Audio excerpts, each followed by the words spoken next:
hukum merupakan peraturan-peraturan atau kaidah-kaidah yang mengatur tingkah laku manusia.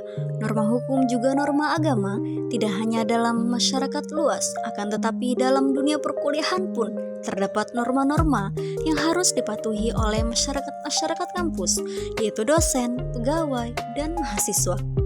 Pedoman kode etik mahasiswa merupakan sebuah keputusan atau bisa dikatakan sebuah undang-undang yang di dalamnya mengatur tata cara beretika, berinteraksi, dan bersikap. Di dalamnya terdapat larangan, sanksi, kewajiban, dan hak. Pedoman ini bertujuan untuk menerapkan ajaran Islam dalam kehidupan sehari-hari, baik di dalam maupun di luar perkuliahan, menanamkan akhlak mulia dalam kehidupan mahasiswa. Assalamualaikum warahmatullahi wabarakatuh. Perkenalkan, kami dari kelompok 1 Sosiologi Hukum dengan judul Pengaruh Kesadaran Hukum Mahasiswa Universitas Islam Negeri Sultan Maulana Hasanuddin Banten terhadap Pedoman Kode Etik Mahasiswa nomor 955 tahun 2018. Bersama saya Dian Fitri Wahyuni. Selamat menyaksikan. Presentator pertama Eka Eliana dengan NIM 2111241. Baik teman-teman, saya akan menjelaskan tentang kesadaran hukum secara definisi. Sebelum itu, mungkin kita bertanya, apa sih kesadaran hukum itu? Dari pertanyaan tersebut, pemateri mengambil beberapa pengertian atau definisi dari para ahli. Yang pertama, menurut Wignio Subroto, kesadaran hukum adalah kesediaan masyarakat dalam perilaku sesuai dengan aturan hukum yang telah ditetapkan. Sedangkan menurut Surojono Sukanto, kesadaran hukum merupakan kepatuhan terhadap hukum dari persoalan secara luas, di antaranya masalah pengetahuan, pengakuan, serta penghargaan terhadap hukum. Dari kedua definisi tersebut, pemateri dapat menyimpulkan bahwasanya kesadaran hukum adalah pemahaman dan kesadaran yang dimiliki oleh setiap individu atau masyarakat tentang hukum dan praktiknya dalam kehidupan sosial. Presentator kedua, Siti Nurtias Hestaviani dengan NIM 2111240. Telah diterangkan pada bab 1 Ketentuan Umum Pasal 1 Nomor 8 bahwasanya kode etik adalah seperangkat nilai tertulis yang menentukan baik atau buruk terhadap suatu perbuatan dan berfungsi sebagai acuan mengenai sikap, perkataan, perbuatan, perilaku, cara berpakaian, dan penampilan sesuai dengan norma agama dan norma masyarakat. Kode etik mahasiswa telah dicantumkan pada bab 1 Ketentuan Umum Pasal 1 Nomor 9 bahwa kode etik mahasiswa adalah kumpulan aturan yang dibukukan sebagai acuan bagi mahasiswa UIN Sultan Maulana Hasanuddin Banten untuk berperilaku baik di dalam dan di luar kampus.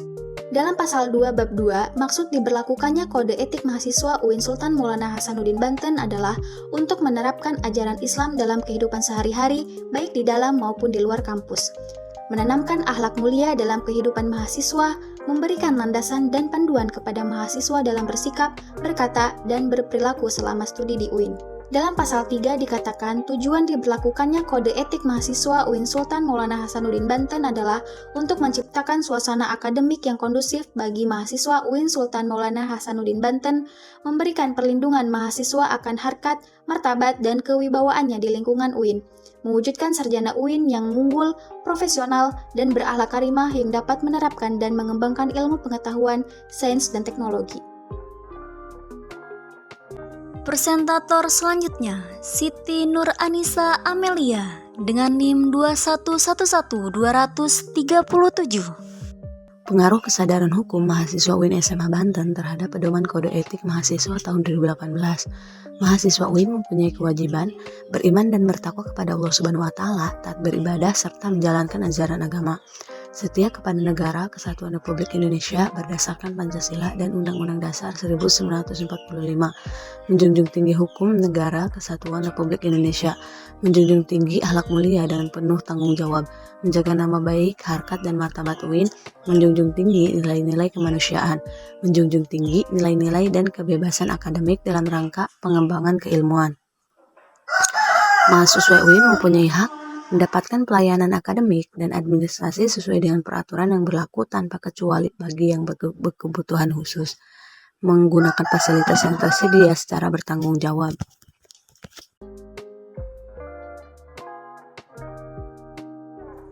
Presentator selanjutnya, Dian Fitri Wahyuni dengan NIM 2111239. Kesadaran hukum mahasiswa dari beberapa poin dalam pasal 5 bab 5 bentuk pelanggaran.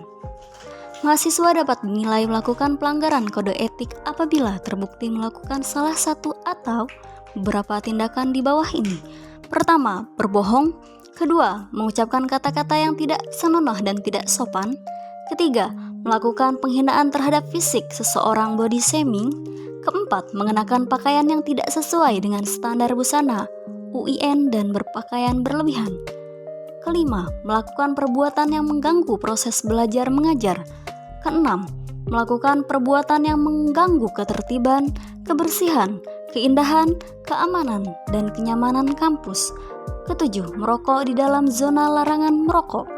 Delapan, melakukan perbuatan yang mengganggu aktivitas UIN yang berupa kebisingan, kegaduhan, dan keributan, menginap di dalam kampus, dan sebagainya. Presentator terakhir, Muhammad Aikal Nanda Pratama dengan NIM 2111238. Sebagaimana yang telah dijelaskan tadi, kategori pelanggaran itu terbagi menjadi 3. Yang pertama, pelanggaran ringan, pelanggaran menengah, pelanggaran berat. Perlu teman-teman ketahui, menurut penulis sendiri, terdapat beberapa kategori pelanggaran yang dapat mempengaruhi kesadaran hukum mahasiswa terhadap pedoman kode etik. Yang pertama tadi, pelanggaran ringan. Apabila melakukan pelanggaran berupa tindakan pelanggaran sebagai tercantum pada pasal 5 ayat 1 sampai dengan 11. Yang kedua, pelanggaran menengah. Apabila melakukan pelanggaran berupa tindakan pelanggaran sebagai tercantum pada pasal 5 ayat 12 sampai dengan 26. Yang ketiga, yang terakhir yaitu pelanggaran berat.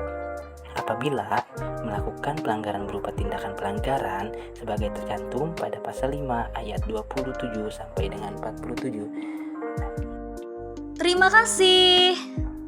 Wassalamualaikum warahmatullahi wabarakatuh.